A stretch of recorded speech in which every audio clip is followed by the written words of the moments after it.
Всем привет!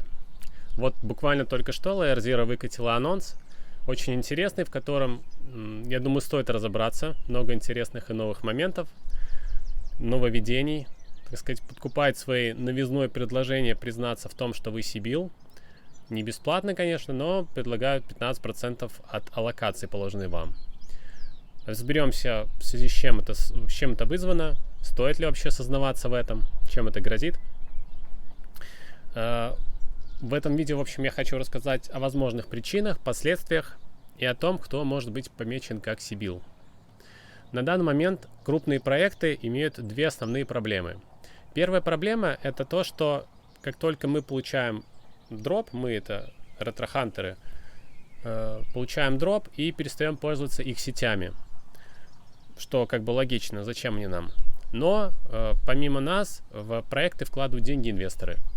И показывать им мертвую сеть, в которой не происходит никаких транзакций, не очень прилично, скажем так. Второй момент — это то, что когда проекты кого-то сбривают, не выдают дроп, то они справедливо, иногда несправедливо, но чаще справедливо отхватывают хейт. Как это было, например, со Starknet, сейчас это Agent Layer. И сообщество начинает штурмовать соцсети, писать им о том, что этот проект скам.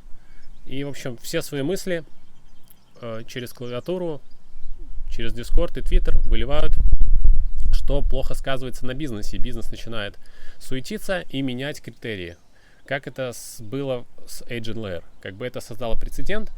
Больших таких прецедентов в последнее время не было.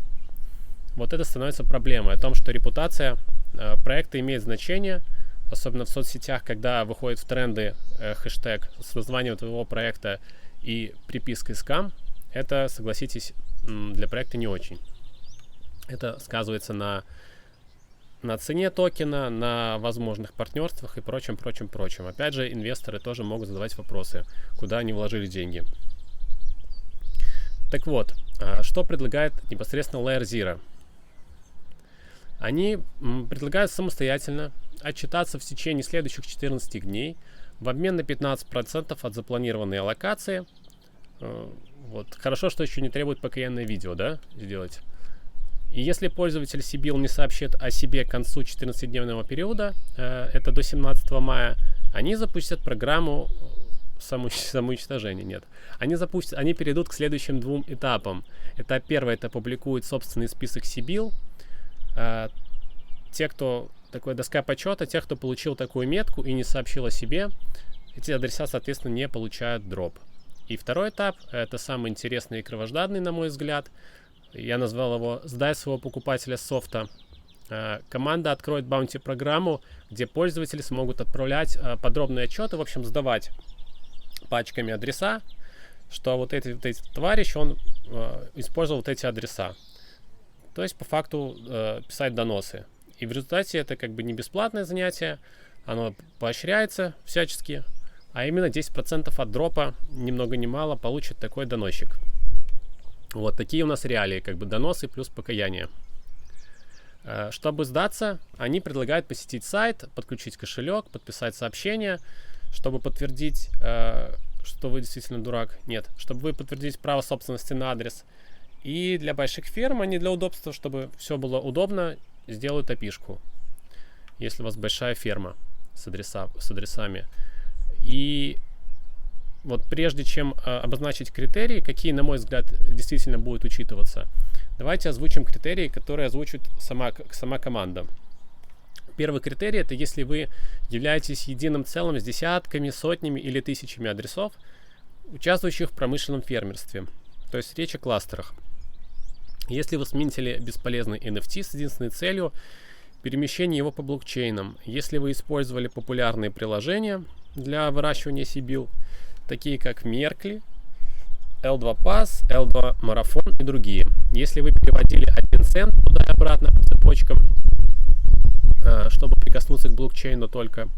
И последний критерий, который заявляет команда, это вот самый интересный на самоощущение и самоидентификацию. Это мой любимый.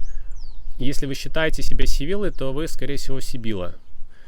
Вот. На самом деле из записанных критериев довольно становится понятно, какие реальные критерии могут быть учитаны и кого будут маркировать сибиллой. Итак, я считаю, что действительно только кошельки, которые крутили только дешевые транзакции, без нормальных объемов, первое, вот эти кошельки будут считаться сибиллами. Второе, те кошельки, которые связаны между собой, естественно, глупо было переводить там с 5-10 адресов на один, пополнять. Я думаю, все уже научились пользоваться субаккаунтами на биржах и научились не связывать свои кошельки в избежание кластеризации. Также те, кто использовал только Меркли, как бы уже Брайан дал комментарий в Твиттере о том, что сам по себе Меркли не несет никакой угрозы. Если вы использовали другие площадки, смарт-контракты, взаимодействовали с ними, это норм в целом.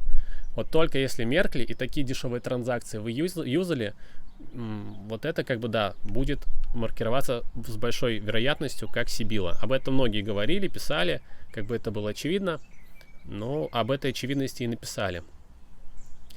Также будут маркировать, на мой взгляд, сибиллами тех, кто крутил много кошельков с криптами в одно время и одинаковые активности делал.